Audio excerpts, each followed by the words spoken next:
Hello बच्चों, आप देख रहे हैं JMS coaching institute YouTube channel. आज हम करेंगे कक्षा 10वीं एनसीईआरटी सॉल्यूशन की एक्सरसाइज 3.2। एक्सरसाइज 3.2 है, उसका क्वेश्चन नंबर 3 है। उसमें 5 क्वेश्चन दिए हुए हैं, तो उनको सॉल्व करेंगे।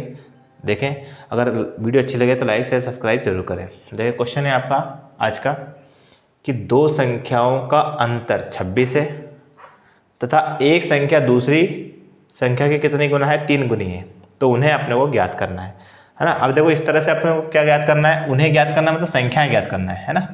दो संख्याओं का अंतर 26 है। अंतर का मतलब क्या हो रहा है कि दो संख्याएं है ना, उनका अंतर 26 है, मतलब एक संख्या बड़ी होगी और एक क्या होगी, छोटी होगी, है ना। तो वही हम मानेंगे, बड़ी संख्या और छोटी संख्या मान के सॉल्व करेंगे। देखें आप, तो हल करेंगे हम। माना बड़ी संख्या बराबर क्या मान ली हमने, x, तथा छोटी संख्या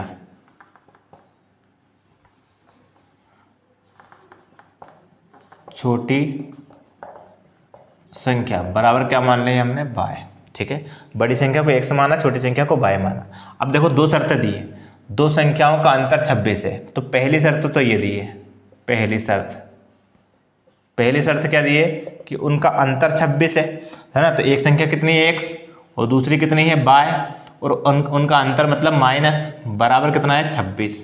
ठीक है, ये इक्वेशन क्या हो गई, फर्स्ट, है ना। ये कैसे समझ में आया आपको कि एक संख्या x है बड़ी और छोटी y, अंतर मतलब बड़ी में से हम छोटी घटा देंगे तो कितना आएगा, अंतर 26 आ जाएगा। ये क्वेश्चन में दिया है, तो बड़ी को हमने x माना और छोटी को y माना, तो बड़ी में छोटी घटाने पर उनका डिफरेंस या अंतर कितना होगा, 26 होगा, है ना। ये आपको दिया हुआ है पहली शर्त में, ये वाली लाइन में। ठीक है, अब दूसरी शर्त देखते हैं अपन। दूसरी शर्त आपकी दूसरी लाइन में दी है। देखो, उसी लाइन के आगे एक संख्या दूसरी संख्या की कितनी गुनी है, 3 गुनी है। एक संख्या दूसरी संख्या की, देखो एक संख्या x है और दूसरी क्या है, y है, दोनों बराबर है क्या, बिल्कुल भी नहीं है। ठीक है, एक संख्या दूसरी संख्या की 3 गुनी है ना। तो देखो, ये बड़ी संख्या है। अब ये छोटी संख्या कितनी गुनी होगी, 3 गुनी होगी, क्योंकि छोटी संख्या तो बड़ी संख्या की 3 गुनी।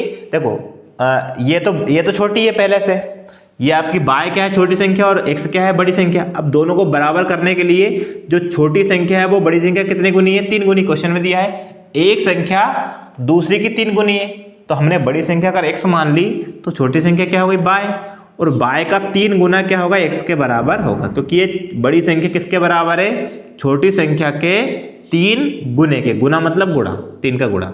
ठीक है, इक्वेशन क्या हो गई, सेकंड। अब यहां से x का मान उठा के हम समीकरण 1 में रख देते हैं, है ना।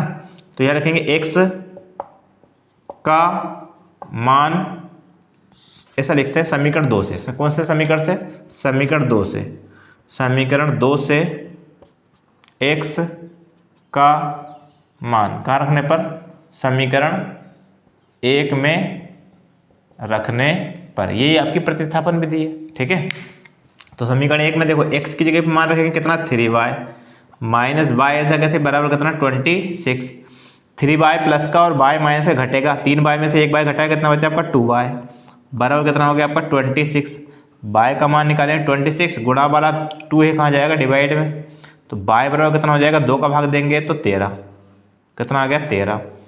ठीक है, अब इस y का मान कहाँ रख दे, समीकरण कौन से में रख सकते हैं, 1 में या 2 में, कहीं भी रख दे, तो हम कहाँ रख रहे हैं, समीकरण 2 में, है ना। तो y का मान समीकरण 2 में रखने पर, कोई से समीकरण में रख सकते हैं, 1 और 2 में। 2 में आपका आसान रहेगा। देखो, समीकरण 2 है x बराबर 3 इंटू y, है ना। y की वैल्यू कितनी है आपकी, देखो y की वैल्यू कितनी, 13, तो यह रख दिया। x बराबर कितना हो गया, 13 3 39, कितना हो गया, 39। इस तरह से ये किसका मान आ गया, देखो ये आपका y का मान था और ये किसका आ गया, x का मान हो गया ना। अब हमसे पूछा क्या था, संख्या पूछी थी, है ना। तो अतः करके लिखेंगे हम, अतः बड़ी संख्या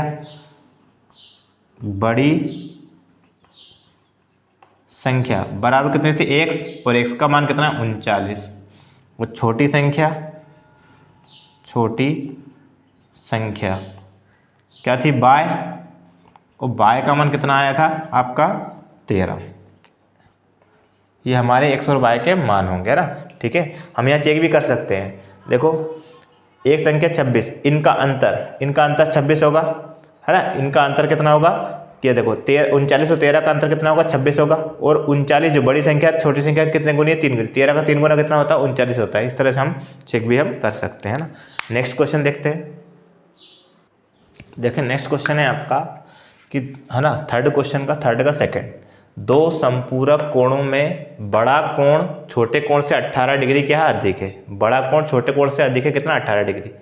तो हमें उन्हें ज्ञात करना है, कोणों को बताना है कि बड़ा कोण कितने डिग्री का होगा और छोटा कोण कितने डिग्री का होगा। ठीक है, तो सबसे पहले तो हमने मान लिया कि माना बड़ा कोण तो कितना है x और छोटा कोण कितना है y, है ना। अब देखो शर्त क्या है थोड़ा समझना पड़ेगा। क्या शब्द दिया है संपूरक, शब्द दिया क्या दिया, ये आपका संपूरक दिया हुआ है। तो संपूरक का मतलब समझना है हमें। ठीक है, दो कोण संपूरक कोण कब कहलाते हैं, यदि दो कोणों का योग कितना हो, है ना। नोट करके इधर लिखवा देते ताकि आपको क्लियर हो जाए। नोट,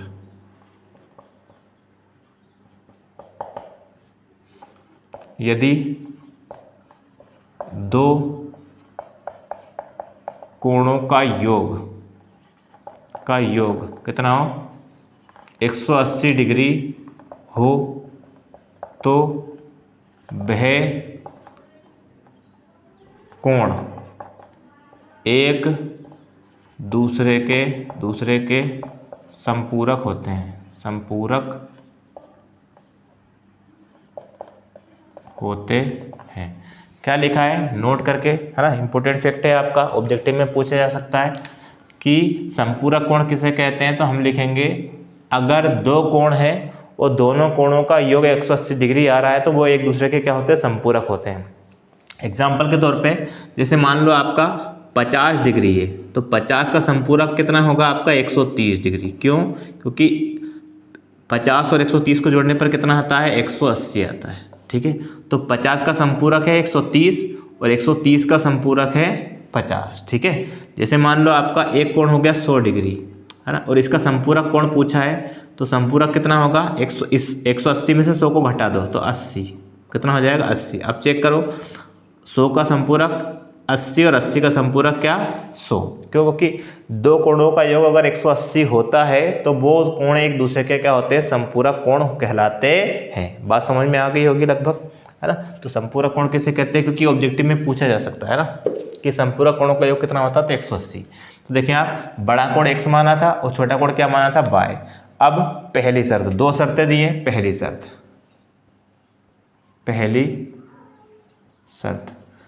शर्त क्या है कि दो संपूरक कोणों का योग कितना होता है 180, है ना। यहाँ लिख देंगे चूंकि दो संपूरक कोणों का योग बराबर कितना होता है 180 डिग्री होता है ना। ठीक है, अब देखो एक कोण कितना है x है, दूसरा कोण कितना है y, और उनका क्या योग मतलब प्लस बराबर कितना होगा 180। यही क्वेश्चन बोल रहा है कि दो संपूरक कोणों का योग कितना होगा 180। तो एक कोण है x, दूसरा है y, है ना, हमने माना है x और y। ठीक है, और दोनों का योग मतलब प्लस बराबर कितना है 180। ठीक है, इक्वेशन क्या हो गई है आपकी फर्स्ट। अब दूसरी शर्त क्वेश्चन में दी हुई है, समझना। दूसरी शर्त क्या दी हुई है देखो यहाँ से कि बड़ा कोण छोटे कोण से 18 डिग्री अधिक है। ये वाली लाइन कि बड़ा कोण छोटे कोण से 18 डिग्री अधिक है, ये वाली लाइन क्या दूसरी शर्त है, ये वाली लाइन। ठीक है, यहाँ से लेके यहाँ तक। ठीक है, अब समझ में आएगा। देखो बड़ा कोण कौन सा है x, ठीक है, छोटा कोण कौन सा है y। क्या दोनों बराबर है, बिल्कुल भी नहीं। क्यों, क्योंकि क्वेश्चन में दिया बड़ा कोण छोटे कोण से कितना 18 डिग्री अधिक है, तो दोनों को बराबर करने के लिए छोटे कोण में कितना जोड़ दें हम 18 जोड़ दें, तो अब दोनों क्या हो गए बराबर। क्यों, क्योंकि बड़ा कोण ज्यादा था किससे, छोटे कोण से। कितना ज्यादा था, छोटे कोण से ज्यादा था कितना 18, तो छोटे कोण में अगर 18 जोड़ देते हैं तब जाके वो बड़े कोण के बराबर हो जाएगा। ठीक है, ये इक्वेशन क्या हो गई आपकी सेकंड हो गई, है ना। अब यहां से x का मान समीकरण 1 में रख देते हैं ना। समीकरण कौन से 2 से, समीकरण 2 से x का मान समीकरण 1 में रखने पर, क्योंकि हमें प्रतिस्थापन विधि से सोल्व करने के लिए बोला है ना, 1 में रखने पर समीकरण 1 आपका ये है इसमें x का मान रख रहे हैं, देखो x का मान कितना रख रहे हैं, बाय प्लस 18 प्लस बाय ऐसा कैसा ही इजिकल टू कितना 180 डिग्री, डिग्री बाद में लगा देंगे, ठीक है। बाय और बाय एक बार कितना हो गया आपका 2 बाय प्लस 18 ऐसा कैसे ही बराबर कितना 180, ठीक है। अब देखो अंक की तरफ जाता है तो 2 बाय बराबर 180 और ये प्लस का 18 उधर जाएगा, किसका हो जाएगा माइनस का 18 हो गया, ठीक है। अब 2 बाय इज इक्वल टू दोनों एक प्लस एक माइनस घटेगा, बड़ा नंबर प्लस का है तो चिन्ह आएगा प्लस का, 180 में से 18 घटाए है ना, तो 10 में से 8 गए थे 2, यहाँ बचा आपका 7 में से 1 गया तब 6 और 162 हो गया। बाय का मान निकालेंगे तो बटे में चला जाएगा है ना, तो बाय का मान क्या हो जाएगा, देखें आप ये नोट तो हमने पहले इधर भी लिखवा दिया इधर भी लिखवा दिया, ठीक है, ये आप लिख लेना बाद में। देखें आप तो क्या करेंगे हम, बाय का मान निकालेंगे, 2 गुणा में गुणा वाला कहा जाएगा भाग में, तो बाय बराबर कितना हो जाएगा, बाय बराबर हो जाएगा 162 और बटे में 2, बाय बराबर 2 से भाग देंगे 2 8 16 और 2 एकम 2 81 है ना, तो बाय का मान आ गया 81, मतलब छोटा कोण कितना आ गया 81। अब इस बाय का मान हम कहाँ रख दे, देखो यहाँ रखेंगे तो x का मान हो जाएगा, यहाँ रखोगे तो b आ जाएगा, तो समीकरण 2 में रख दे, तो बाय का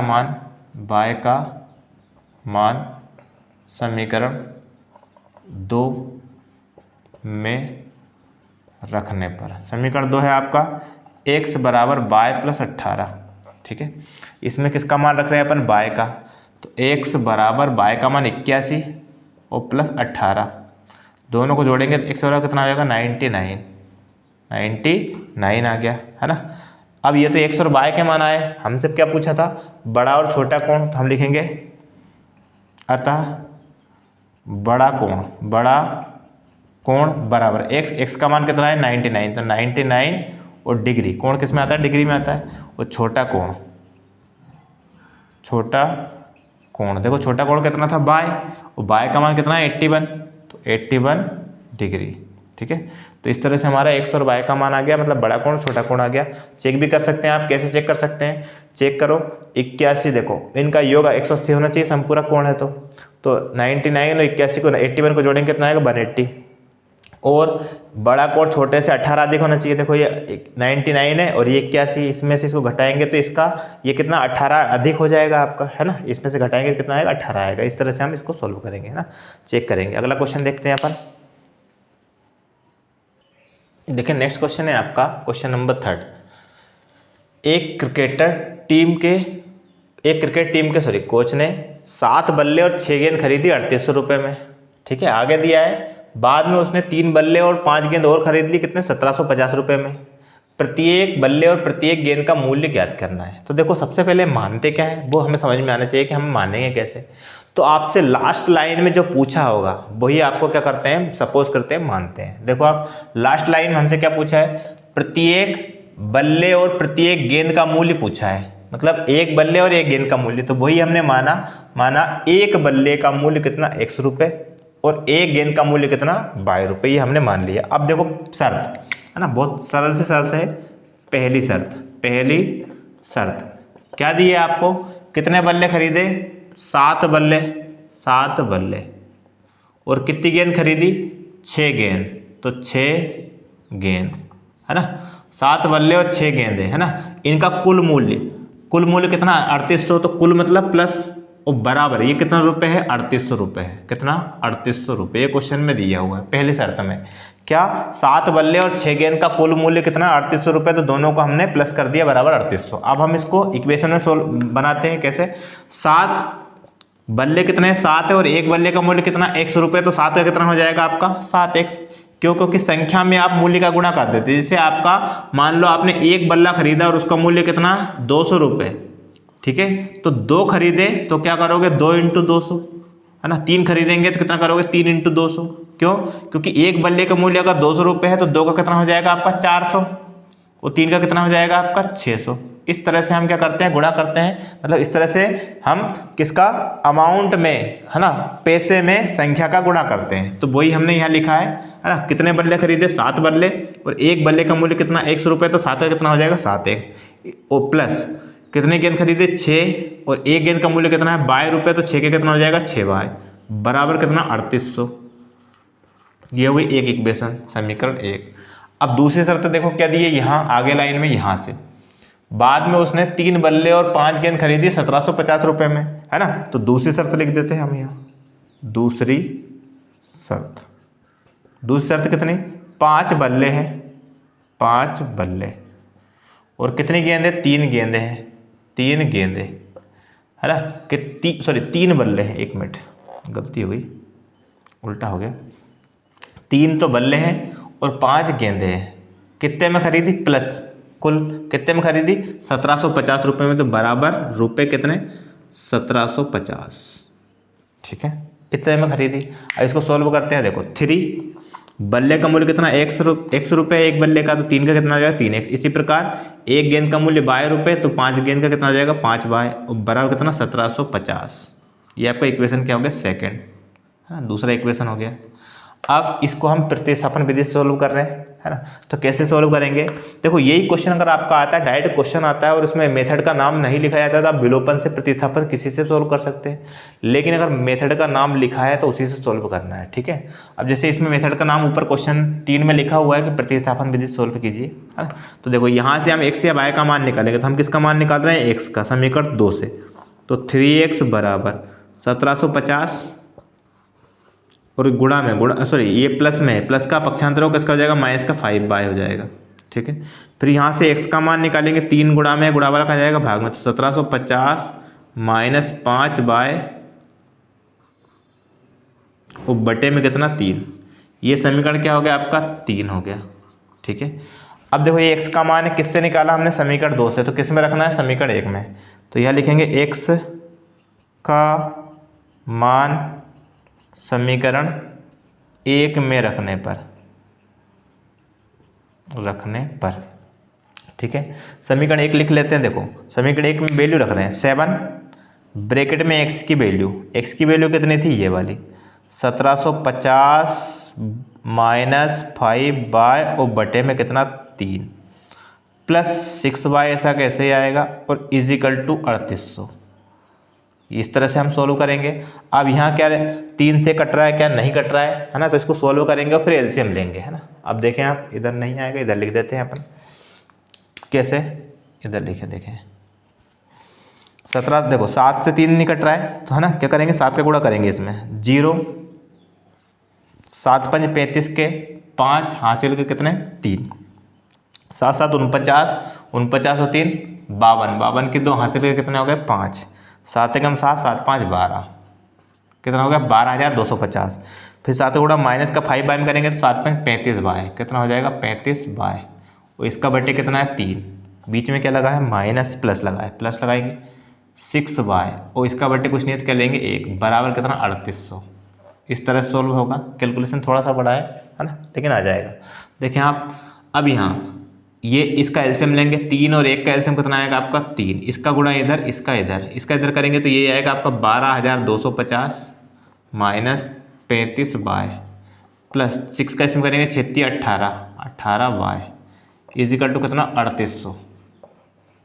अब इनको सोल्व करें, देखो 12,250 माइनस ये माइनस और ये प्लस घटेगा, बड़ा नंबर माइनस का चिन्ह आएगा, माइनस का, क्योंकि बाय वाले सवाल एक बाय वाला अंक एक साथ सोल्व होगा। 35 में से 18 घटाए, है ना, 18 दूना 36 होता है, मतलब 17 बचे, कितने बचे 17 बाय, है ना, ठीक है। अब 17 बाय बचा बराबर, ये बटे वाला का जाएगा गुणा में, तो इधर गुणा कर देते हैं, तो 3800 इंटू 3 कितना 12,250 माइनस 17 बाय बराबर, गुणा कर देते हैं, 2 जीरो है, 2 जीरो लगाते हैं, 8 का गुणा 3 में किया, 3 का गुणा 8, 3 8 24 का 4 हासिल के 2, 3 3 9 और 2 11, कितना 11,400। अब अंक है तो अंक की तरफ पक्षांतर होगा, इसको पक्षांतर कर देते हैं, 17 बाय माइनस का अपनी जगह पर है, चिन्ह इसका माइनस का ही है ना, ये उधर जाएगा, ये अपनी जगह पर है, अपनी जगह पर रहेगा तो चिन्ह चेंज नहीं होगा, ये पक्षांतर होगा तो माइनस से कितना हो जाएगा 12,250 माइनस 17 बाय बराबर 1 प्लस 1 माइनस घटेगा, बड़ा नंबर माइनस का चिन्ह आएगा माइनस का, ठीक है। 0 में से 0 घटाए तो 0, 5 में से 0 घटाए तो 5, और 2 में से 4 घटेगा नहीं, तो इधर से कितना लेंगे 12, 12 में से घटाए कितना है 8, और फिर यहाँ बचा 1, 11 में से 11 घटाए 0, है ना, और बड़ी संख्या किसकी है माइनस की। बाय का मान निकालेंगे माइनस का 850 और ये गुणा में है तो माइनस का 17 बटे में चला जाएगा। माइनस से माइनस कैंसिल हो गया, 17 का भाग दिया तो बाय बराबर 17 5 85, 5 है ना, 5 बार जाएगा और ये 0 है तो 50। बाय का मान कितना आ गया 50। इस बाय का मान आप कहीं भी रख सकते हैं, तो हम कहाँ रख रहे हैं समीकरण 3 में, है ना। बाय का मान समीकरण कौन से में रखने पर, 3 में रखने पर, समीकरण 3 में रख रहे हैं। देखें आप, समीकरण 3 है x बराबर 1750 -5 इंटू बाय का मान रखेंगे वो बटे में 3। देखो बस बाय का मान रखेंगे, यहाँ इस बाय की वैल्यू पुट करेंगे अपन। बाय की वैल्यू कितनी है अपनी 50, तो x बराबर पहले 1750 ऐसा कैसे ही पहले गुणा करते हैं, 5 का गुणा 5 में किया 25 और 0 तो 250 हो जाएगा बटे में 3। अब क्या करेंगे हम इसको थोड़ा सा और सोल्व करें, घट सकता है ये। 1750 में से 250 घटाए तो कितने बचेंगे, x बराबर 1500 बचेंगे, 1500 और बटे में कितना 3 से काटेंगे आप, x बराबर 3 5 15 और 0 0 कितना आ गया आपका 500 आ गया, है ना। कितना आ गया 500 x का मान आ गया, है ना। तो हमारे पास x का मान भी आ गया, y का मान भी आ गया, है ना। तो हमने माना क्या था, एक बल्ले का मूल्य x माना था, x का मान कितना है 500, तो 500 रुपये हो गए बल्ले का मूल्य, और गेंद का मूल्य कितना हो गया आपका बाय का मान कितना है 50, तो एक गेंद का मूल्य होगा 50 रुपये। तो हम लिखेंगे अतः एक बल्ले का मूल्य बराबर कितना 500 रुपये और एक गेंद का मूल्य बराबर कितना 50 रुपये। इस तरह से हमारा 100 रुपये, ये आपका 500 रुपये एक बल्ले का मूल्य आया और कितना 50 रुपये एक गेंद का मूल्य आया। इस तरह से हमने इसको सोल्व किया। बहुत आसान सा क्वेश्चन था, बस इक्वेशन में जमाना है ना, और सोल्व करना है। बिल्कुल तरीका इस तरह से बताया जा रहा है कि क्वेश्चन आपका सरल से सरल तरीके से सोल्व हो और आपको आसानी से आ जाए। अगर वीडियो अच्छी लगे तो लाइक से सब्सक्राइब जरूर करें। धन्यवाद।